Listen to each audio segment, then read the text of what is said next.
Hello बच्चों, आप सभी का स्वागत है क्रिस्टल ऑल स्टडी चैनल पर। This side your mentor Pushpendra Singh sir. And today आज हम करेंगे हमारा लेक्चर नंबर 4 जो कि मिडिवल हिस्ट्री का रहने वाला है। आज हम क्या करेंगे, दिल्ली सल्तनत को। पार्ट 2 है ये दिल्ली सल्तनत का। इससे पहले लेक्चर 3 में हमने कवर करा था स्लेव डायनेस्टी को, पूरा हमने कवर कर लिया है। उसके बाद फिर हमने यहाँ पर खिलजी वंश को पूरा कंप्लीट कर लिया है, ठीक है। और आज हम यहाँ पर देखेंगे हमारा तुगलक डायनेस्टी से कि तुगलक डायनेस्टी में कौन कौन से रूलर आए और क्या क्या रहा। Let's begin without wasting much time, ठीक है। आइए, और एक चीज़ और बच्चों, अगर आपने सीयूईटी का देखा है हमारा जो मॉडर्न हिस्ट्री का लेक्चर, अगर आपको कंप्लीट करना है तो आप मॉडर्न हिस्ट्री के हमने ऑलरेडी 15 लेक्चर्स में पूरा पूरा मॉडर्न हिस्ट्री कंप्लीट करा दिया है। आप जाके उसको गो थ्रू कर लीजिएगा।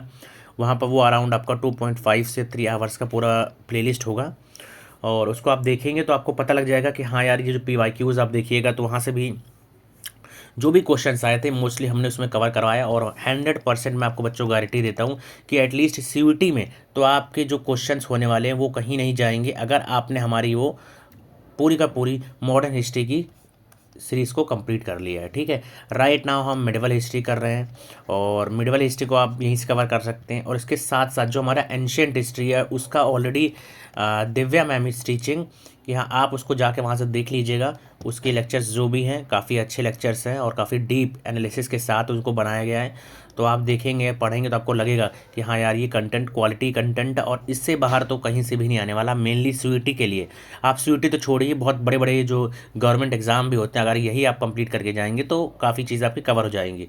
हाँ, मेन चीज़, जब मैं कोई चीज़ स्टार मार्क लगा रहता हूँ तो प्लीज़ उसको आप नोट बना लीजिएगा या कुछ भी करके एक स्पेशल हाईलाइट कर लीजिएगा कि ठीक है ये काफ़ी इंपॉर्टेंट है, ये आने के चांसेस हैं। क्योंकि हम एनालिसिस करते रहते हैं, हमें पता रहता है यार ठीक है लास्ट टाइम ये आया था तो इस बार शायद से ये पूछ लिया जाए, लास्ट टाइम इस बैटल के बारे में पूछा गया था तो इस बार इस बैटल के बारे में पूछ लिया जाए। तो जो भी चीज़ें हम बताएंगे आप उसको प्लीज़ नोट डाउन कर लीजिएगा, ठीक है। Let's begin today's lecture. The Tughlaq dynasty के बारे में हम पढ़ेंगे। 1320 से 1414 के बीच में तुगलक वंश आता है, ठीक है। गयाजुद्दीन तुगलक इसके पहला रूलर होता है। 1320 से 1325 के बीच में रहता है, काफ़ी कम समय के लिए ही ये रूल कर पाता है। और इसका कारण भी यही था कि बच्चों देखो, इसकी ऑलरेडी एजेड था और इसकी डेथ भी हो जाती है, तो उसके बाद इसका बेटा मोहम्मद बिन तुगलक बनता है। तो सबसे पहले ये बना कैसे, तो इसने, इसका नाम जो था बेटा, क्या गयाजुद्दीन तुगलक पहले से था? नहीं, इसका नाम था गाजी मलिक। क्या नाम था इसका? गाजी मलिक, जिसने खुसरो खान को मारा, ठीक है। खुसरो खान कौन था बेटा? तो खुसरो खान खिलजी वंश का आखिरी शासक था, ठीक है। खुसरो खान को मारकर इसने अपना कब्जा कर लिया, कहाँ पर? तुगलक वंश पर, ठीक है। तुगलक वंश का उसने स्थापना करी, दिल्ली पर इसने कब्जा करा और तुगलक वंश की इसने स्थापना करी। अब देखिए, इसका बहुत शॉर्ट पीरियड रहता है तो इसकी डेथ हो जाती है, और उसके बाद इसका जो बेटा होता है जिसको हम जौना के नाम से जानते हैं, ये भी आ जाता है सवाल कि मोहम्मद बिन तुगलक का क्या नाम था मेनली, तो जौना नाम था, ठीक है। गाजी मलिक किसका नाम था? गयाजुद्दीन तुगलक का नाम था। तो ये सारी चीज़ें आपने देखी। अब यहाँ पर अगर तुगलक वंश में आपको सबसे इंपॉर्टेंट कहीं पढ़ने हैं तो मोहम्मद बिन तुगलक को अच्छे से पढ़ना है, एंड देन फिरोज शाह तुगलक को पढ़ना है। चलिए, मोहम्मद बिन तुगलक 1325 से 1351 तक रूल करता है। कब से कब तक? 1325 से 1351। ये आपको अच्छे से याद नहीं करना, लेकिन एटलीस्ट हाँ आपको ये पता रहेगा तो माइंड में रहेगा कि ठीक है यहाँ से यहाँ इस तरह आता है और ये इनका टाइम पीरियड था, तो आपको एक गेस लगाने में भी आसानी रहेगी। प्रिंस जॉना इनका नाम था, ठीक है। उलुग खान से भी इनको जाना जाता है। 1325 में ये रूलर बनते हैं और कई बहुत सारे एडमिनिस्ट्रेटिव रिफॉर्म्स लाता है, ठीक है ये। और उनमें से 5 सबसे ज़्यादा इंपॉर्टेंट रहते हैं और काफ़ी डिबेटेबल रहते हैं, इसलिए इसको मैड किंग या फिर इंसेन रूलर के नाम से जाना जाता है। ये भी आपको याद रखना है कि मैड किंग किसको कहा गया है? Mad king. तो मैड किंग किसको कहा गया है? मोहम्मद बिन तुगलक को कहा गया।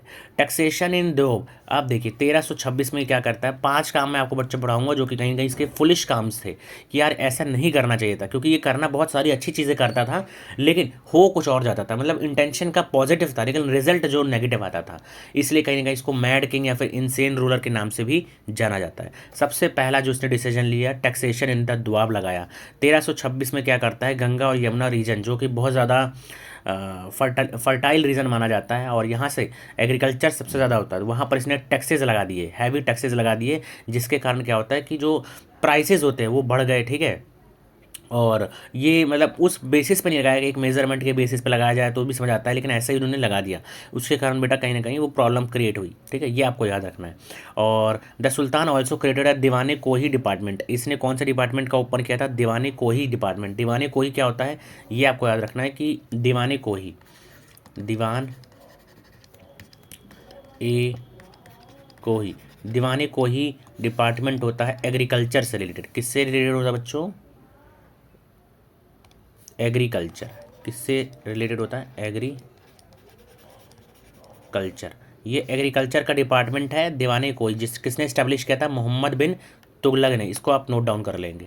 ठीक है, चलिए मूविंग फॉरवर्ड, अगला आता है हमारा ट्रांसफ़र ऑफ कैपिटल। इसने दूसरा काम क्या करा? ट्रांसफ़र किया कैपिटल को। इसकी कैपिटल बेटा कहाँ थी? दिल्ली सल्तनत की कैपिटल दिल्ली में थी। ठीक है, इसने क्या डिसीजन लिया कि ये साउथ इंडिया साइड अपनी टेरिटरी को ये वहाँ पर अपना कैपिटल बनाएगा एज द सेकेंड कैपिटल।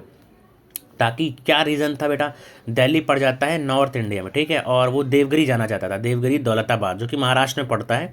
वहाँ से वो सोच रहा था कि मैं साउथ इंडिया को क्या करूँ? कंट्रोल करूँ। साउथ इंडिया को बेटर कंट्रोल करने के चक्कर में उसने नॉर्थ इंडिया को भी कहीं ना कहीं वल्नरेबल बना दिया। ठीक है, जिसके कारण अटैक्स और बढ़ गए और सभी सारी चीज़ें प्रॉब्लम्स आने लगी। दौलताबाद में वो रिसोर्सेज नहीं थे। आपको अगर यहाँ से यहाँ जाना है बेटा तो एक किंग का जाना मतलब लाखों लोग जाएंगे, एक पूरा शहर आप बसा रहे हो वहाँ पर, तो काफ़ी प्रॉब्लम्स आए, कई लोगों के बीच में डेथ हो जाती है, तो ये सारी चीज़ें भी प्रॉब्लम में आई। ठीक है, कब आया? ट्रांसफ़र ऑफ कैपिटल जो इसने करा, ये भी एक इसने गलत डिसीजन लिया। तीसरा आपको जो पता होना चाहिए वो टोकन करेंसी, कि सबसे पहले इसने क्या करा? The attempting to introduce bronze coins को इसने लाया है। ठीक है, किसके बराबर? सिल्वर कॉइन्स के बराबर इस ब्रॉन्ज कॉइन को ला दिया। और ये सबसे ज़्यादा प्रॉब्लम हुआ क्योंकि क्या होता है कि ब्रॉन्ज कॉइन को आप बहुत तेज़ी से आप प्रोड्यूस करने लगे। ठीक है, अब इसके कारण क्या हुआ कि यार मार्केट में वो चीज़ें चेंज प्रॉब्लम क्रिएट करने लगी। फिर मोहम्मद बिन तुगलक ने अगेन उस टोकन करेंसी को विड्रॉ किया और फिर एक्सचेंज किया। क्या ऑफर? क्या देखिए ऑफर क्या था कि to exchange silver from the bronze coins. सोचिए, to exchange silver for the bronze का, आप ब्रॉन्ज कॉइन दीजिए हम आपको सिल्वर देंगे। तो कितना ज़्यादा टैक्स, कितना ज़्यादा जो ट्रेजरी पर इफेक्ट पड़ा होगा, राजकोष पे कितना ज़्यादा इस पर प्रभाव पड़ा कि आप मुझे ब्रॉन्ज के कॉइन दीजिए, मैं आपको चांदी के कॉइन दूंगा, जबकि चांदी का कॉइन बहुत ज़्यादा कॉस्टली होता है। ठीक है, मतलब in comparison to the bronze coins. तो ये एक और एरर थी। देन इन्होंने सोचा कि यार ठीक है खुरासन में जाके रूल करते हैं। ठीक है, सोलह, और खुरासन कहाँ पड़ता है? Khurasan in Iraq. That means you are going to the Arab world. आप वहाँ जाके इन्वेड करने के बारे में सोच रहे हो, तो भी ये भी एक गलत डिसीजन कहीं ना कहीं माना जा सकता है। देन आता है होराचिल एक्सपीडिशन। अब होराचिल एक्सपीडिशन में भी वही होता है कि यार ठीक है यार अटैक करना है इनिशियल, तो लेकिन इसमें भी वो सफल नहीं हो पाता है। ठीक है, तो ये सारी चीज़ें बहुत इंपॉर्टेंट थी। और इसके दौरान, इसके टाइम पीरियड के दौरान देखिए 25 साल के दौरान 36 रिवॉल्ट होते हैं। 25 साल के आसपास, 1325 से ये 1351 तक रूलर था, तो ये अराउंड 25 ईयर्स में कितने रिवॉल्ट्स को इसने देखा? 36 रिवॉल्ट्स को। काफ़ी ये बहुत बड़ी मतलब ऐसे बोल सकते हैं यार ये तो पूरे रिवॉल्ट से रिवॉल्ट्स हुए इसी समय। ठीक है, कहाँ कहाँ देखिए इसी समय मदुरई में वारंगल में विजयनगर का एम्पायर का इस्टेब्लिशमेंट होता है। किसके दौरान? मोहम्मद बिन तुगलक के दौरान ही होता है। 1336 में, 1336 के आसपास वहाँ पर विजयनगर एम्पायर की इस्टेब्लिशमेंट हो जाती है। बहमनी किंगडम वहाँ साउथ इंडिया में स्टार्ट हो जाता है। और जो he died campaigning in Sindh against the Taghi as Turkish slave, तो ये सिंध में मारा जाता है और वहीं पर उसका डेथ भी हो जाता है। तो आपने ये सारी चीज़ें देखोगे यार कितने ज़्यादा इसने एरर करे, 5 मतलब चीज़ें इसने करी और सारी का सारी इसकी एरर रही, इसलिए इसको मैड या फिर इनसेन रूलर भी कहते हैं। ठीक है, ये आपको चीज़ें याद रखनी है। और अगर मैं आपको बताऊं मोहम्मद बिन तुगलक के बारे में, जो आपको ऑलरेडी पता है, मोहम्मद बिन तुगलक ने सबसे पहले क्या 5 चीज़ें इसने करी। ठीक है, द्वाब रीजन, सबसे पहले क्या इसने एरर लाया? द्वाब रीजन में इसने टैक्सेस को बढ़ा दिया। फिर यहाँ पर इसने क्या करा? यहाँ पर हमारा खुसरो में जो एक्सपीडिशन करा वो एक सबसे बड़ी एरर थी। ठीक है, खुसरो में एक्सपीडिशन करना, देन यहाँ कैपिटल को शिफ्ट करना, कैपिटल शिफ्ट, ये भी एक इसकी एरर मानी जा सकती है। ठीक है, कैपिटल को शिफ्ट करना। देन यहाँ पर सिल्वर कॉइन्स को एक्सचेंज करना, जो टोकन करेंसी ये लाया वो भी इसका फेल कर गया, ये भी एक इम्पॉर्टेंट है। एंड देन एक और जो इसने एक्सपेडिशन करा था, ठीक है, कराची एक्सपेडिशन, जो कि फेल हो जाता है। तो ये सारी चीज़ें इसने जो करी, इसके कारण कहीं ना कहीं बहुत ज़्यादा प्रॉब्लम्स आई थी। ये आपको याद रखना, इसलिए इसको इनसेन या फिर क्या कहा जाता है, इनसेन या फिर मैड किंग के नाम से भी जाना जाता है। ठीक है, ये भी आपको याद रखना है। और इसने एक डिपार्टमेंट बनाया था दीवाने को ही, ये भी आपको याद रखना है, दीवान ए कोही, दीवाने कोही किस नाम से बनाया था, दीवाने कोही। ये सारी चीज़ आप याद रखेंगे। ठीक है, और इसका टॉम्ब कहाँ पड़ता है, ये सिंध में डेथ हो जाता है और तुगलकाबाद में इसका टॉम्ब है। कहाँ पे है इसका बाद, तुगलकाबाद, जो कि दिल्ली में पड़ता है। ठीक है, ये भी आपको याद रखना है। ये सारी चीज़ें हमने किसके बारे में डिस्कस करा यहाँ पर, मोहम्मद बिन तुगलक के बारे में हमने डिस्कस करा।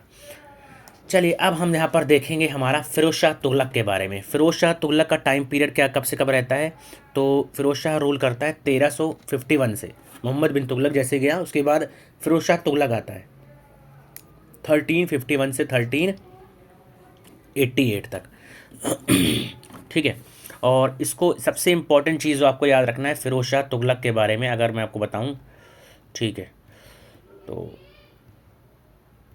फिरोज शाह तुगलक के बारे में आपको ये पता होना चाहिए कि इसको अकबर ऑफ सल्तनत पीरियड कहा जाता है। क्या कहा जाता है, किसको कहा जाता है, अकबर ऑफ सल्तनत पीरियड फिरोज शाह तुगलक को, क्योंकि इसने काफ़ी चीज़ें पॉजिटिव रखा और अपने स्टेबिलिटी लाया अपने दौरान, अपने टाइम के दौरान, अपने रीन के दौरान काफ़ी चीज़ों को इसने स्टेबल बनाए रखा। तो अकबर ऑफ सल्तनत पीरियड को इसको कहा जाता है, अकबर ऑफ सल्तनत पीरियड कहा जाता है फिरोज शाह तुगलक को। किसको कहा जाता है, फिरोज शाह तुगलक को। ठीक है, ये आपको काफ़ी इंपॉर्टेंट याद रखना है। चलिए, फिरोज शाह कौन था वैसे, Firoz Shah was the cousin brother, किसका कज़न था, मोहम्मद बिन तुगलक का, जिसको सुल्तान बनाया था। किसने बनाया था, ये इंपॉर्टेंट चीज़ है कि नोबल्स एंड थियोलॉजियंस ने बनाया था। किसकी डेथ के बाद, मोहम्मद बिन तुगलक जो कि सिंध में जंग लड़ रहा था, वहाँ उसकी डेथ हो जाती है, उसके बाद फिरोज शाह तुगलक को बनाया गया। और इसको सबसे बड़ा चैलेंज यही था, क्योंकि आपने पीछे पढ़ा कि यार मोहम्मद बिन तुगलक के दौरान क्या होता है कि विजयनगर अपना अकेला अलग बन रहा है, एम्पायर बहमनी किंगडम अलग बन रहा है। तो उसी चीज़ को प्रिवेंट करने के लिए कहीं ना कहीं डिसइंटीग्रेशन से सबसे ज़्यादा इंपॉर्टेंट जो काम था फिरोज शाह तुगलक का, कि अपने एम्पायर को बचाओ, and he was very much successful in that. ठीक है, आगे हम देखते हैं इसने कौन सी पॉलिसी अपनाया, अपीजमेंट की पॉलिसी। किसके लिए, नोबिलिटी के लिए, क्योंकि नोबल्स ने ही इनको बनाया था, एक्सेप्ट किया था, तो नोबिलिटी के लिए काफ़ी अपीज़ करते थे। ठीक है, उनको, ठीक है यार, उनके जो चीज़ें होती थी उनके लिए वही चीज़ें लाते थे, वही पॉलिसीज़ को फॉलो करते थे। एंड ये काफ़ी मतलब इसने जजिया टैक्स भी लगाया। ठीक है, तो ब्राह्मण्स तक पे इसने जजिया टैक्स लगाया। तो आप यहीं समझ सकते हो कि नोबिलिटी को, आर्मी को, थियोलॉजियंस को ये काफ़ी ये था कि ठीक है यार, इन्होंने मुझे बनाया है तो मुझे इनका सपोर्ट चाहिए होगा अगर मुझे रूल करना है राइट नाउ। ठीक है, इंट्रोड्यूस द हेरिडिटरी प्रिंसिपल। अब देखिए यहाँ पर इक्तादारी में भी इसने क्या लाया, हेरिडिटरी। ठीक है, नोबल्स का बेटा है तो ठीक है आपको मिल जाएगा लैंड, आप इक्तादारी संभालिए अपना। तो ये सबसे ज़्यादा इंपॉर्टेंट इसने काम करा। किसने काम करा था वाला काम, फिरोज शाह तुगलक ने किया था, कि इक्तादारी सिस्टम लाया और वो भी इसको क्या बना दिया, हेरिडिटरी बना दिया, कि यार कोई भी नोबल है उसका अगर उसके पास कोई ज़मीन है तो वही ज़मीन उसके बेटे को चली जाएगी, फिर उसके भी बेटे को चली जाएगी, उसके स्लेव्स को चली जाएगी। तो ये सारी चीज़ें इंपॉर्टेंट हुई। ठीक है, extended hereditary to the army, army तक को भी इसने मतलब हेरिडिटी बना दिया, कि allowing soldiers to designate their sons as their successors and paying them land revenue assignments. ठीक है, और अपीस करने के, थियोलॉजियंस जो होते थे उनको अपीस करने के लिए ये as a devout Muslim ruler के, ठीक है यार, स्टॉन्च मुस्लिम रूलर, मुझसे ज़्यादा कोई वो नहीं है कि जो मैं हूँ जो इस्लाम को और आगे बढ़ाना चाहता हूँ। तो उसने बहुत सारी चीज़ें भी करी, जैसे कि उसने ब्राह्मण्स जो कि पहले अभी तक जजिया टैक्स उन पर नहीं लगता था, उन पर भी इसने जजिया टैक्स लगाना स्टार्ट किया। किसने स्टार्ट किया, फिरोज शाह तुगलक ने। और इसने क्या करा, देखिए, ही ऑल्सो अपॉइंटेड थियोलॉजियंस को हाई ऑफिस में रखा एंड बैन करने की कोशिश करी नॉन इस्लामिक प्रैक्टिसेस, जैसे कि मुस्लिम विमेंस का वर्शिप करना ग्रेव्स पर, ये सारी चीज़ें इसने बंद करने की कोशिश करी। ठीक है, अब इसके टैक्सेशन क्या क्या रहे, तो जिसने 4 तरीके के टैक्स लगाए थे ये आपको पता होना चाहिए। सबसे पहला इसने खराज लगाया, खराज के बाद ज़कात लगाया, ज़कात के बाद जजिया लगाया, और एक खाम्स लगाया। खराज, ज़कात, जजिया और खाम्स, ये चारों टैक्सेस किसने लगाए थे, फिरोज शाह तुगलक ने लगाए थे। ये आपको बस याद रखना है, इंपॉर्टेंट है। इसने कई सिटीज़ बनाई, जैसे फ़तेहाबाद बनाया, हिसार बनाया, जौनपुर बनाया और फिरोज़ाबाद बनाया। ठीक है, फ़तेहाबाद, हिसार, जौनपुर और फिरोज़ाबाद, ये सारी चीज़ें आपको याद रखना है। ठीक है, फिरोज़ाबाद को हम आपको बता दे रहा हूँ मैं, ग्लास सिटी ऑफ इंडिया के नाम से भी जानते हैं, ग्लास सिटी ऑफ इंडिया। ठीक है, ग्लास सिटी ऑफ इंडिया किसको कहा जाता है? फिरोज़ाबाद को भी कहा जाता है। इस्टेब्लिश्ड हॉस्पिटल इन दिल्ली, उस हॉस्पिटल दर उल शिफा किसने ये इस्टेब्लिश किया था? फ़िरोज़ शाह तुगलक ने। किसने इस्टेब्लिश किया था? फ़िरोज़ शाह तुगलक ने। और दीवानी खैरत डिपार्टमेंट किसने इस्टेब्लिश किया? ये भी फ़िरोज़ शाह तुगलक ने किया था। दीवानी खैरत का किस चीज़ से लेना देना था? तो it was for the benefit of the poor people. Diwan i Khairat, जैसा कि आपको नाम से भी पता लग रहा है, दीवान है, खैरत के लिए। ठीक है, for the benefit of poor people के लिए इसने दीवान खैरत बनवाया। इसी तरह आपको मैंने अभी पीछे बताया कि दीवान ए कोही, ये किसने बनवाया था? मोहम्मद बिन तुगलक ने बनवाया था। मोहम्मद बिन तुगलक। और ये कौन था? फ़िरोज़ शाह तुगलक। ठीक है बच्चों, ये आपको बिल्कुल अच्छे से याद कर लेना है कि यार ये दो अलग अलग डिपार्टमेंट से, एक एक खैरत है, एक है कोही। कोही किसने बनाया? मोहम्मद बिन तुगलक ने। और फ़िरोज़ शाह तुगलक ने क्या बनवाया था? दीवान खैरत। ठीक है, दारुल शिफा, दारुल शिफा एक क्या होता है? हॉस्पिटल होता है। दारुल शिफा। तो ये किसने बनवाया था? ये भी किसने बनवाया था? फ़िरोज़ शाह तुगलक ने बनवाया था। इसने 4 टैक्स लगाए थे, खराज, खाम्स, जजिया, और एक और इसने लगवाया था खराज, खाम्स, जजिया, और एक और जो लगवाया था, एक मिनट, एक और लगवाया था ज़कात। ठीक है, जो प्रॉपर्टी टैक्स था। तो ये सारी चीज़ें आपको याद रखना है, खराज, खाम्स, जजिया और ज़कात। जजिया को इसने ब्राह्मण तक पे लगा दिया था। ठीक है, he introduce a controversial policy of enslaving handsome and well born boys during the attacks. तो ये एक चीज़ आपको भी पढ़ लेना है कि मतलब ये ऐसा करता था। लिगेसी इसका क्या रहा कि ये बहुत ज़्यादा पीस एंड ट्रैंक्विलिटी को इसने मेंटेन रखा। ठीक है, और इसका प्राइम मिनिस्टर कौन था उसमें? खान जहां मकबूल। ये इंपॉर्टेंट इसका प्राइम मिनिस्टर था, जो कि इस काफ़ी मदद करा। He died in 1388 after the Tughlaq dynasty face rapid. और इसके बाद कहीं ना कहीं क्या होता है, 1388 के डेट के बाद कहीं ना कहीं एक रैपिड डिसइंटीग्रेशन तुगलक डायनेस्टी का होना शुरू हो जाता है। ठीक है, और one of the most important चीज़ जो होता है, एक सेकेंड, 1351 से 1388 में इसका डेथ हो जाता है। ठीक है, और इसी के 10 साल बाद वैसे डिसइंटीग्रेशन हो रहा था। 1398 में क्या होता है कि तैमूर जो कि एक मंगोल था वो भी अटैक करता है। ठीक है, और जिसके कारण तुगलक वंश का अंत हो जाता है। उस समय सबसे जो लास्ट रूलर था महमूद शाह तुगलक था। कौन था उस समय लास्ट रूलर? महमूद शाह तुगलक।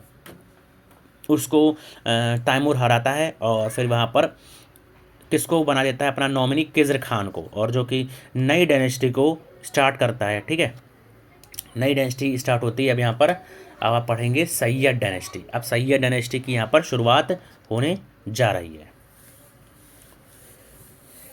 तो चलिए दोस्तों, आज हम डिस्कस करेंगे आगे अब अभी सैयद डायनेस्टी के बारे में। अब सैयद डायनेस्टी के बारे में सबसे पहला जो इम्पोर्टेंट रूलर था वो था किज़र खान। इससे पहले बिफोर स्टार्टिंग एक बार मैं आपको फिर से रिमाइंडर दे रहा हूँ कि अगर आपको मॉडर्न हिस्ट्री का कवर करना है तो आप लोग जाके हमारी प्लेलिस्ट को देख सकते हैं। हमने ऑलरेडी सामर्थ बैच के अंदर काफ़ी चीज़ें कंप्लीट करा दिया है। हिंदी का हमारा ऑलमोस्ट पूरा कोर्स कंप्लीट हुआ पड़ा है, आप जाके उसको देख सकते हैं।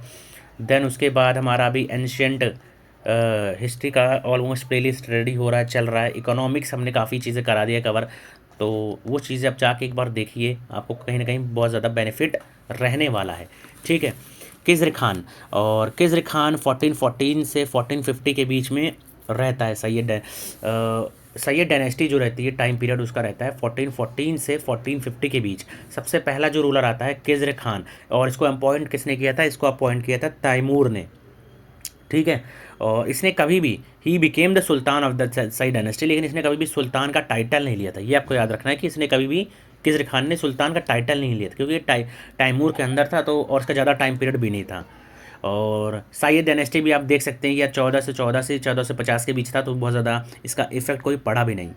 चलिए नेक्स्ट आता है फिर मुबारक शाह। मुबारक शाह 1421 से 1434 के बीच में रहता है और काफ़ी ये क्या करता है कि ascend the throne after successful campaign करता है किसके खिलाफ, मेवातीस, कातेहार्स, गंगेटिक द्वाब में भी ज़्यादा अगर ये लड़ता है, ठीक है। और कहीं ना कहीं अपने ही कोर्ट में इसके जो नोबल्स थे इसके खिलाफ जाते हैं और इसके बाद इसका असैसिनेशन कर दिया जाता है।